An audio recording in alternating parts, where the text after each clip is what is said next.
बिस्मिल्लाहिर्रहमानिर्रहीम अस्सलामुअलैकुम वरहमतुल्लाहि वबरकातुहू everybody welcome back to my channel. ये वीडियो बहुत रिक्वेस्टेड वीडियो है। किसी ने मुझसे पूछा था कि जी अल्बर्टा इमिग्रेशन स्ट्रीम्स में अगर कुछ हो सकता है तो वो बताइए। तो इससे पहले कि मैं वीडियो स्टार्ट करूं, मैं आपको ये ज़रूर बताती चलूं कि देखें, इट्स ऑल अबाउट लक। और हम मेहनत कर सकते हैं, हम कोशिश कर सकते हैं। और अगर मैं अपनी बात करूं तो I can just guide you about the streams available for immigration. But फिर मैं यही बात बोलूँगी कि हिम्मत नहीं हारनी है, हौसला नहीं हारना। बट जब आप कनाडा में एम्प्लॉयमेंट की बात करते हैं तो मैंने अपनी लास्ट वीडियो में भी ये जिक्र किया था कि जी लोग टूरिस्ट वीज़ा पे आके अपना वर्क परमिट के बारे में सोच रहे हैं। They are spending a lot of money and obviously बहुत होप्स हैं उनकी, और उन सब चीज़ों के बारे में हमने डिस्कस पहले भी किया था कि बहुत कम परसेंटेज ऑफ पीपल है जो who are able to do that. ठीक है, और अगर वो कर भी लेते हैं for example, then they have to compromise a lot on the career और द डिजिग्नेशन जो वो already they are working at in their own home countries. ठीक है जी, तो आपको अपनी डेजिग्नेशन से नीचे आना पड़ता है या फिर आपको कुछ ऐसे एरियाज में जाना पड़ता है जहाँ पे अगर आपको ऑप्शन दी जाए और आपके पास फ्रीडम ऑफ चॉइस हो तो आप कभी ना जाएं। ठीक है, बहुत कम केसेस में ऐसा होता है कि यू आर वेरी लकी और आपको मेन सिटीज़ में जॉब मिल जाया करे। और मतलब everything goes according to what you plan या whatever you wishing for, right. तो ये हम इस चीज़ को अपने दिमाग में ज़रूर रखेंगे कि स्ट्रीम्स हैं अवेलेबल, और हमें सुनने में भी आता है, जैसा मैं अपना देखती हूँ कि जी बहुत सारे लोगों ने व्हाट्सएप ग्रुप्स में शेयर किया हुआ होता है। ऑब्वियसली हर एक के हज़ारों व्हाट्सएप ग्रुप्स होते हैं कि जी बीसी ने इतने नॉमिनेशन लेटर्स दे दिए और एल्बर्टा ने या ये या वो, और तो it just feels like as if it's so easy. तो मैं याद याद रखिएगा, मैं आपको फिर ये याद दहानी कराती चलूँ कि जब हम पीएनपी की बात करते हैं, प्रिवेंशन नॉर्मली प्रोग्राम्स की बात करते हैं, तो ये जो प्रेफरेंस होती है, फिर मैं यही बोलूँगी कि अगर यहाँ पे कोई इंटरनेशनल स्टूडेंट्स हैं और वो ये जॉब्स कर रहे हैं तो प्रेफरेंस उन्हीं को दी जाती है कि जो कि ऑलरेडी कनाडा में मौजूद हैं। उसके बाद जब उन्हें अंदर से कोई बंदा नहीं मिल रहा होता है, then they go and hire somebody जो कि कोई इंटरनेशनल कैंडिडेट हो। ठीक है जी, तो ये मैं आपको पहले से बता दूं, इसका मतलब हरगिज़ ये नहीं है कि आप ट्राई ना करें। ट्राई करने में कोई हर्ज नहीं है क्योंकि आपको कुछ नहीं जा रहा ट्राई करने में, इट्स फ्री ऑफ कॉस्ट।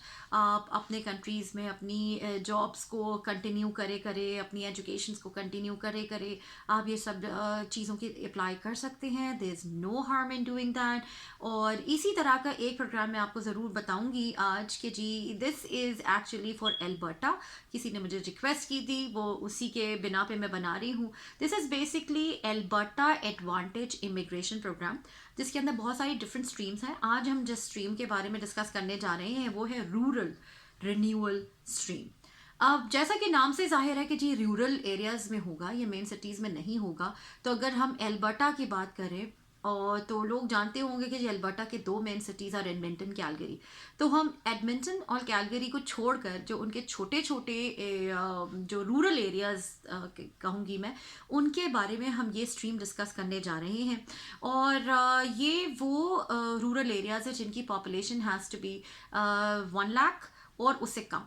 ठीक, जब आप 1 लाख और से कम की बात करते हैं तो obviously those are not main cities. आपको मेन सिटीज़ वाला जो एक वाइब है वो नहीं मिलेगी, लेकिन हाँ ज़िंदगी की तमाम सहूलियात मौजूद होती हैं, तमाम फैसिलिटीज़ मौजूद होती हैं। क्योंकि मैं ख़ुद एक कम्युनिटी में जॉब करती हूँ, जो कि मैं अपने पिछले वीडियोस में भी जिक्र कर चुकी हूँ इस बारे में।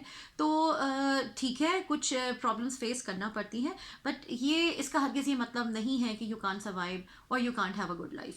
Once your family is with you, wherever you are, you can survive and you can survive happily. Because हमारी अपनी एग्जाम्पल, मैं अपने पर्सनल एक्सपीरियंस से बात कहती हूँ कि जी once we are together, we are happy, we are enjoying this place, it's a beautiful place. Just like that, जब मैं ये रूरल रिन्यूअल स्ट्रीम को डिस्कस करूँगी तो मैं उसको अपने पर्सनल एक्सपीरियंस से भी लिंक ज़रूर करूँगी कि अगर आप इन रूरल एरियाज़ में आपको जॉब मिलती है and you're getting a chance, कि आप इस स्ट्रीम के थ्रू इमिग्रेट करके अल्बर्टा आ सको, तो कुछ शुरू के सालों के लिए कुर्बानी चलती है। उसके बाद obviously once you get your like थोड़ा सा आप अपना स्टेबल हो जाते हो, स्ट्रांग हो जाते हैं, देन यू हैव चॉइसेस कि आप वहाँ से बाहर निकल आए।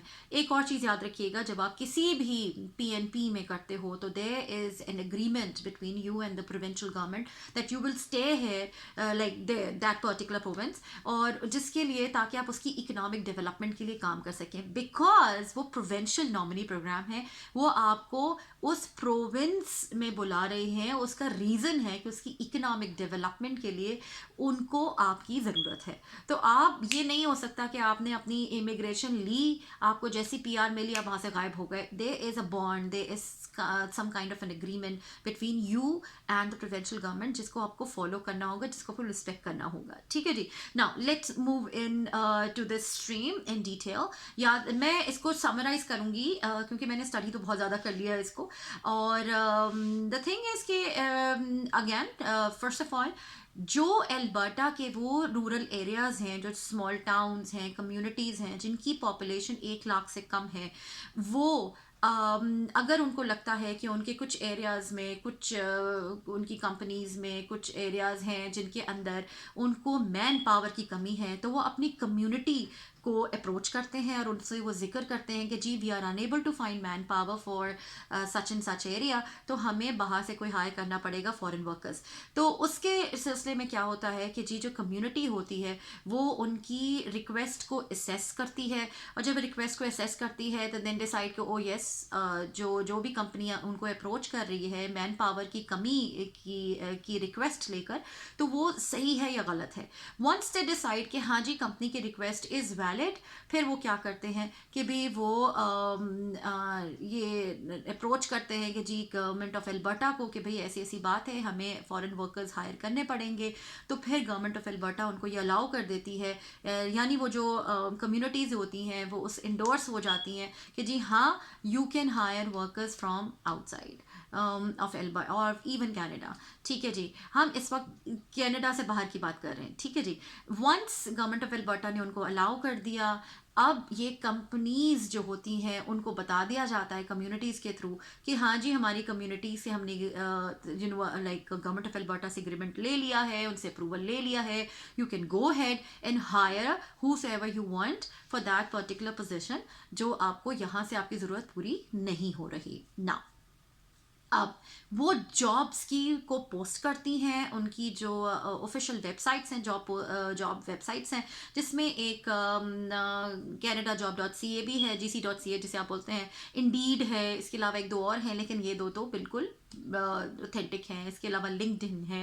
ये तीन चीज़ें तो परफेक्टली फाइन है। अगर आपको इंदर जॉब सर्च करनी है तो इन तीन पोर्टल्स पे आप जाके सर्च कर सकते हैं। नाउ ये तो हमने डिस्कस कर लिया कि ये कैसे वर्क कर रहा है। नाउ द थिंग इज कि जैसे ही उन्होंने जॉब पोस्टिंग्स की, they are two kinds of jobs. एक वो जॉब्स होती हैं जो लमिया एग्जेम्प्ट होती है, हम पहले ही इसको डिस्कस कर चुके हैं कि जी लेबर मार्केट इम्पैक्ट असेसमेंट से एग्जेम्प्ट होती हैं, यानी उनको लमिया की ज़रूरत नहीं होती, और एक वो जॉब्स होती हैं जिनको लमिया की ज़रूरत होती है। तो अब आपके लिए क्या प्रेफरेबल होगा कि जी आप ये करिए कि जी आप उन जॉब्स को सर्च कीजिए जिनके लिए लमिया की ज़रूरत नहीं है। ठीक, मेहनत आपको करनी पड़ेगी जॉब सर्च में। अब हम एक ये कर लेते हैं कि हम अब अंदर जाते हैं इसके अंदर और ये डिस्कस कर लेते हैं कि ऐसी कौन सी रूरल कम्युनिटीज़ इन एल्बर्टा हैं जो कि ये परमिशन ले चुकी हैं कि they can hire foreign workers and all that. और मैं आपको उनके बारे में बता देती हूँ कि वो कौन कौन सी हैं। Let me just dive into the names. Interestingly, names ham. Okay, 1 second. Again इतना कुछ मैं खोल के बैठी भी होती हूँ, really sorry for that. Now let's talk about this, क्योंकि ये इंफॉर्मेशन होती है, फैक्ट्स एंड फिगर्स होती हैं, तो इसमें हम बात नहीं कर सकते, मुझे एग्जैक्टली आपको इन्फॉर्मेशन देनी है, तो let's talk about it.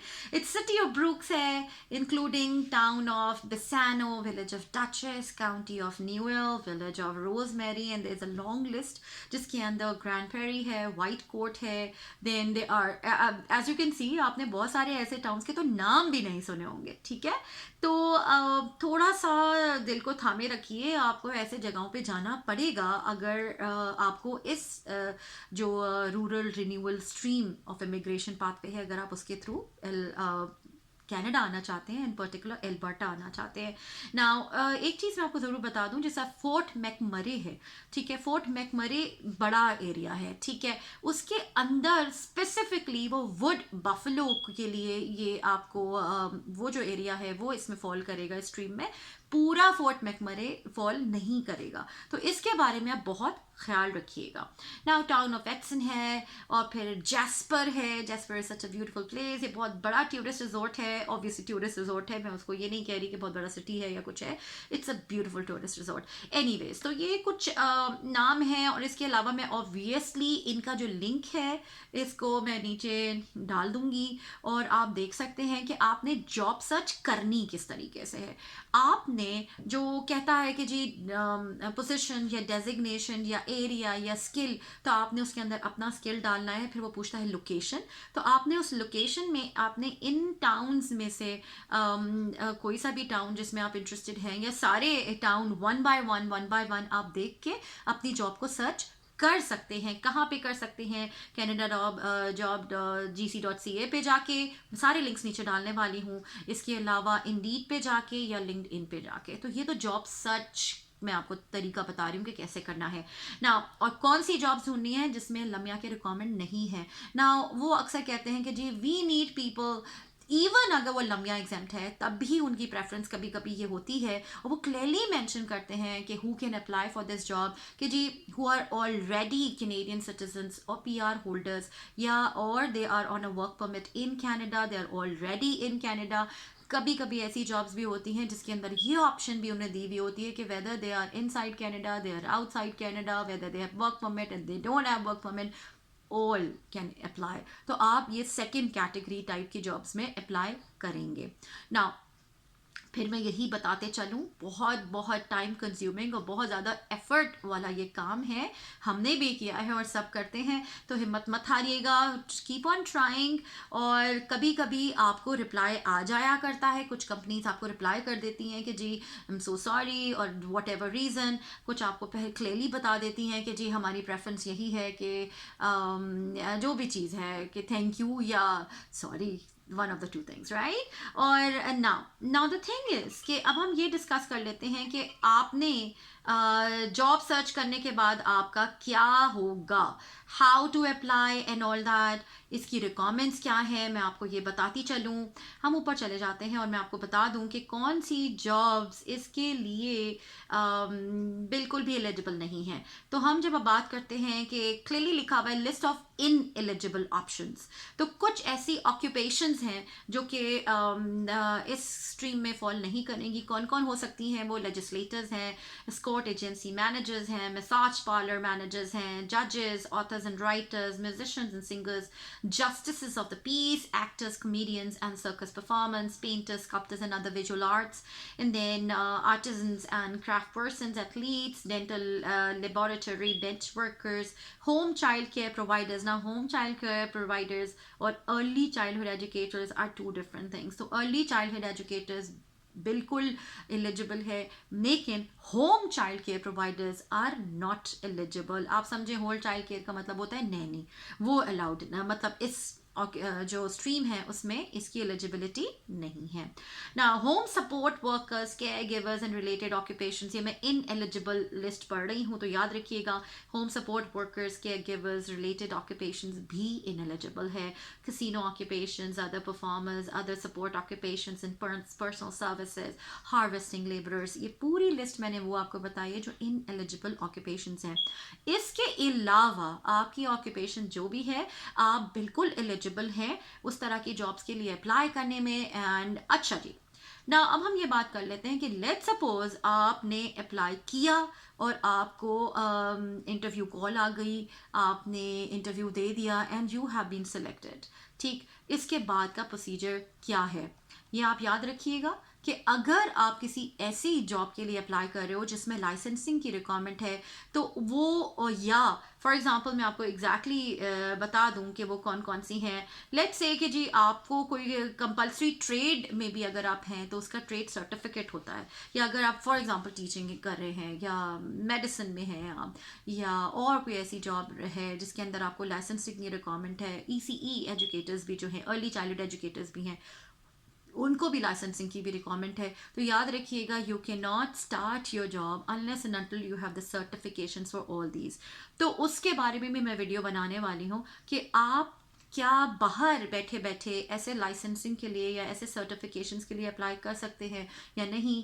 Basically my channel is more towards teaching in everything. तो मैं ऐसा भी एक वीडियो बनाऊंगी जिसके अंदर मैं आपको ये बता सकूं कि अर्ली चाइल्डहुड एजुकेशन सर्टिफिकेशंस जो लेवल 1, लेवल 2, लेवल 3 होता है, या टीचिंग लाइसेंसिंग होती है फॉर लेट्स से 10+ वाले बच्चों के लिए, वो आप ले सकते हो या नहीं बाहर बैठे बैठे, उसके बारे में भी वीडियो आने वाली है इंशाल्लाह ताला, ताकि आपका ये टाइम सेव हो सके ना।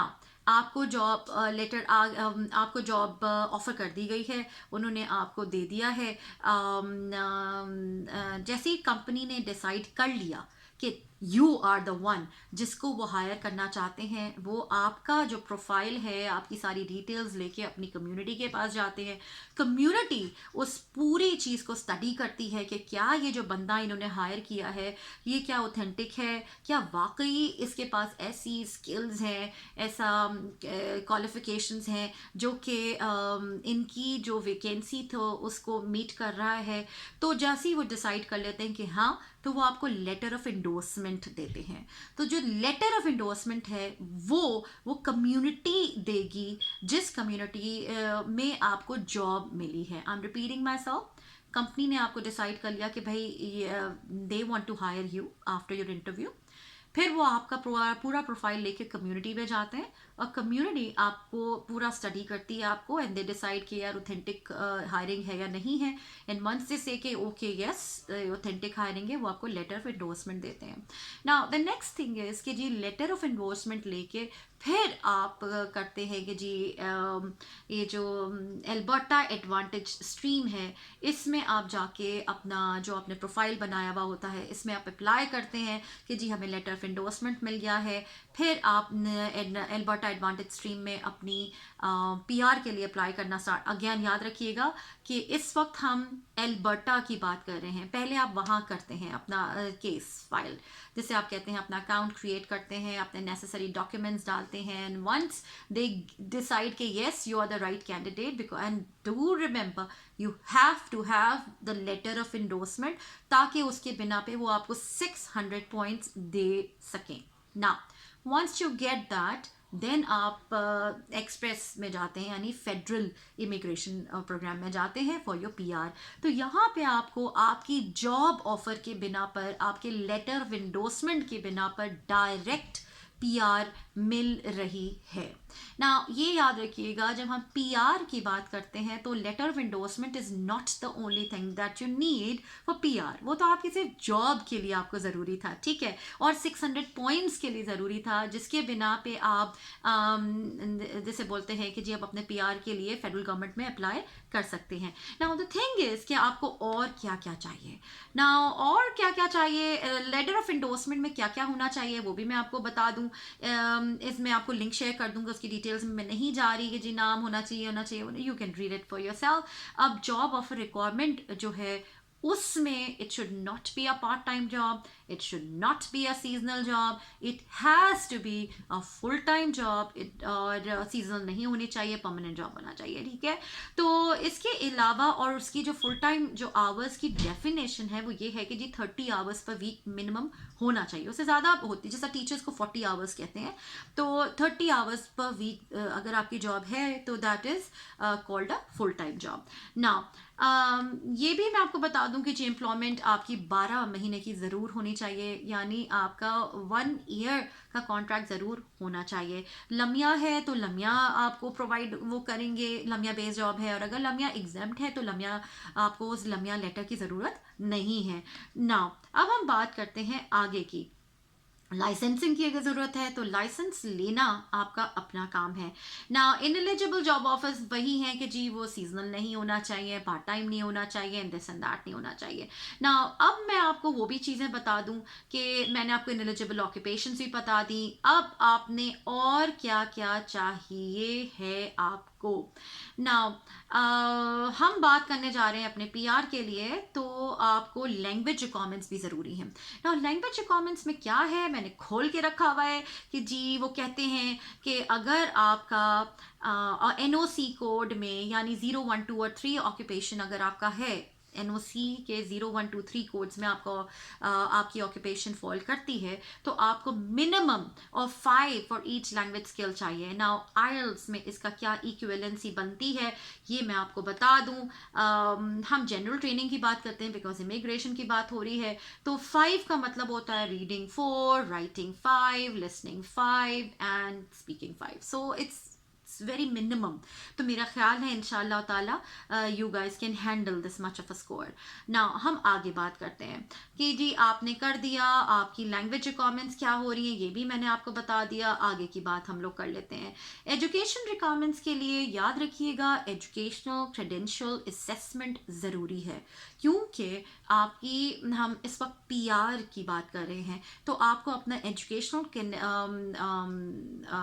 What do we call that educational credential assessment, जिसे आप ईसीए कहते हैं, वो आप करा के रखिए, और उसके बगैर आपकी पीआर थ्रू नहीं होगी, ये भी आप याद रखिएगा ना।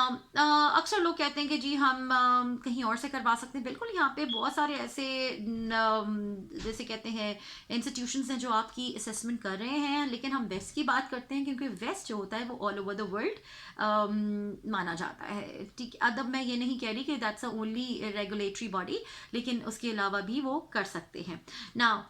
अब आपने आइल्स की रिक्वायरमेंट भी आपने फुलफिल कर ली, आपने अपना एजुकेशनल क्रेडेंशियल असेसमेंट भी करा लिया, आपके पास लेटर ऑफ इंडोर्समेंट भी था, वहाँ से आपको 600 पॉइंट्स भी मिल चुके हैं, जॉब ऑफर लेटर भी मौजूद है, सब कुछ हो चुका है आपका।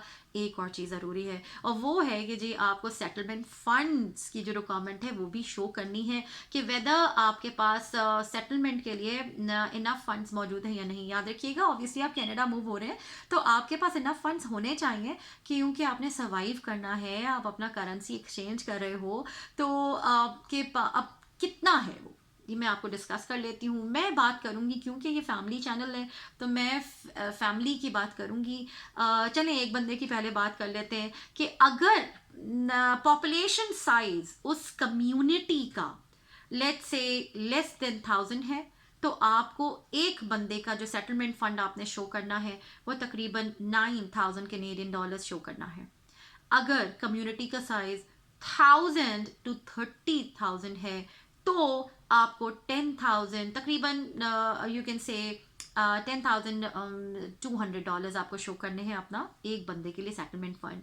लाइकवाइज 30,000 टू तकरीबन 1 लाख अगर उस कम्युनिटी की पॉपुलेशन है तो एक बंदे का जो सेटलमेंट फंड शो करना है वो आपको अराउंड 11,000 कैनेडियन डॉलर्स आपको शो करने हैं। नाउ अब हम एक जंप ऑन कर लेते हैं टू 4, अ फैमिली ऑफ 4। अगर आप एक फैमिली ऑफ 4 इस रिन्यूअल स्ट्रीट के थ्रू आ रहे हैं तो आपको सेटलमेंट फंड कितना चाहिए। लेस देन 1000 की कम्युनिटी है तो आप अराउंड 16,500 कैनेडियन डॉलर्स शो करेंगे। अगर 1000 to 30,000 30,000 की पॉपुलेशन है उस कम्युनिटी की तो आप शो करने वाले हैं तकरीबन 19,000 कैनेडियन डॉलर्स। इसी तरह से अगर 30,000 to 1 लाख की पॉपुलेशन है उस कम्युनिटी की तो आप शो करने वाले हैं तकरीबन 21,000 Canadian dollars for a family of 4, which is okay reasonable. Again settlement funds भी आपने शो कर दिए। आपने जब सेटलमेंट फंड्स भी शो कर दिए और फिर आपके पास आ रहा है कि जी ये याद रखिएगा एक इसके अंदर और बहुत सारी डिटेल्स हैं, आप उसको ज़रूर खुद स्टडी कर लें। अगर आपका जॉइंट अकाउंट है, ये है वो है, तो उसके बाद उसके लिए आपको क्या करना है, कैसे शो करना है, कैसे प्रूफ करना है, वो सब यहाँ पे मौजूद है। तो ये था एक सरसरी सा मैंने आपको डिस्कस करके बता दिया। कि एल्बर्टा एडवांटेज स्ट्रीम के अंदर इनकी एक फर्दर, ऑब्वियसली इनका ब्रेकअप हुआ हुआ है 3-4 का, उनमें से एक को मैंने स्टडी किया है और उसको डिस्कस किया है आपके साथ। वो है रूरल रिन्यूअल स्ट्रीम, और वो कहाँ के लिए है? रूरल एरियाज़ के लिए जिनकी पॉपुलेशन 1 लाख से कम है। और इसके लिए क्या है कि उन कम्युनिटीज़ से अगर आपको जॉब ऑफर आती है तो आप उधर का लेटर ऑफ इंडोर्समेंट उस कम्युनिटी का लिए बगैर आप जो PNP है उसके लिए अप्लाई नहीं कर सकते, क्योंकि उसके बिना पे ही आपको एक 600 पॉइंट्स मिलेंगे। उन 600 पॉइंट्स के बाद आप फेडरल इमिग्रेशन के लिए अप्लाई करेंगे। तो ये एक प्रोसीजर है, मैंने आपको बता दिया। जॉब कहाँ सर्च करनी है? आइदर जो canada.job.ca वाला जो चीज़ है, gc.ca वाला, वो लिंक मैं नीचे शेयर कर दूंगी, या इंडीड पे जाइए या फिर लिंक्डइन पे जाइए। ये 3 तो ऑथेंटिक है, और जॉब पोर्टल्स भी मौजूद हैं। आई होप ये वीडियो आपको समझ आई हो, और मैं फिर यही बोलूँगी, इसमें आपका कोई पैसा खर्च नहीं हो रहा। अगर आप वहाँ पे बैठे बैठे ये ट्राई करेंगे तो इसमें कोई हार्म नहीं है। It will just give you a mental peace कि भाई मैंने ट्राई किया था और हो गया तो हो गया। क्योंकि याद रखिए, इसमें आपको जॉब के लिए शुरू में आइल्स देना नहीं पड़ रहा। इसके एडवांटेज भी हम डिस्कस कर लेते हैं कि आपको आइल्स देना नहीं पड़ रहा, क्योंकि जब आप इमिग्रेशन के लिए आइल्स मांगते हो तो आपको पता है कि कितना कितना आइल्स आपको देना पड़ता है, राइट? 7, 8, 8.5, 9 तक की बातें होती हैं। यहाँ पे हम 5 की बात कर रहे हैं, ठीक है जी। आप थक करके आपका आइल्स नीचे आ गया। नंबर 2 आपको क्या है कि जी आपको again as an international student अगर आप आते हो तो आपको 10,000 तो उसके अंदर डालने ही पड़ते हैं अपने, जो हम पहले भी डिस्कस कर चुके हैं SDS के थ्रू जब आप आते हो। और उसके अलावा आपको पहले 1 साल की फ़ी भी देनी पड़ती है। उसके बाद आप जाके पढ़ाई कंप्लीट करते हो, फिर आपको वर्क परमिट मिलता है, फिर आप उसके बिना पे जॉब अप्लाई करते हो, फिर जॉब अप्लाई करके एक्सपीरियंस लेने के बाद PR अप्लाई करते हो। तो इट्स अ लॉन्ग जर्नी। जो लोग मेरी तरह मिडिल एजेस में आ चुके हैं उनके लिए रिस्की होता चला जा रहा है, क्योंकि एज के साथ साथ आपका स्कोर नीचे आता चला जाता है। तो इसमें मेरा ख्याल है ट्राई करने में कोई हर्ज नहीं है। हो गया तो हो गया, नहीं हुआ तो अल्लाह मालिक है, अल्लाह ताला बेहतर जानता है आपके हक में क्या बेहतर है। तो आई होप ये आपको समझ आई होगी वीडियो। अगर आपके कोई भी क्वेरीज हैं, कोई भी क्वेश्चंस हैं, तो just do leave all your queries, all your questions in the comment section and I will try my best to answer you.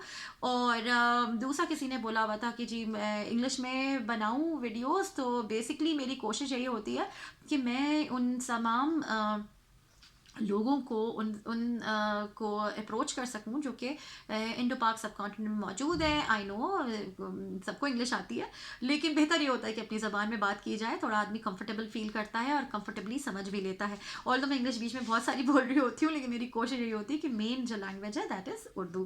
तो इंशाल्लाह आई आस्क माय सन कि मैं उसको कहूँ कि जी इंग्लिश सबटाइटल्स नीचे डाल दे, तो आपको जो जो इंग्लिश में सुनना चाहते हैं उन लोगों को हेल्प मिल जाएगी इंशाल्लाह ताला। और मैं एक और वीडियो भी सून बनाने वाली हूँ। किसी ने मुझसे एल्बर्टा में एमिड यूनिवर्सिटी ऑफ एल्बर्टा में एमिड के बारे में पूछा है, एक वो बनाऊंगी अभी इंशाल्लाह ताला। और उसके बाद मैं ये भी वाली बनाने वाली हूँ कि जी अगर आप बाहर बैठे हुए हैं और अगर आपको ECE सर्टिफिकेशन करानी है तो कौन कौन से प्रोविंसेस आपको बुक करवा सकते हैं, यानी उसके अंदर ये फैसिलिटी मौजूद है कि आप बाहर बैठे हुए कर सकें। या अगर आप लाइसेंसिंग लेना चाहते हो, टीचिंग लाइसेंसेस, तो आप बाहर बैठ के वो कौन से प्रोविंसेस में ले सकते हो, क्योंकि हर प्रोविंस आपको ये अलाउ नहीं करता। और चलें इंशाल्लाह नेक्स्ट वीडियो मिलेंगे। दुआ में याद रखिएगा। Don't forget to like, share and subscribe to my channel. अस्सलाम वालेकुम व रहमतुल्लाहि व बरकातुहू।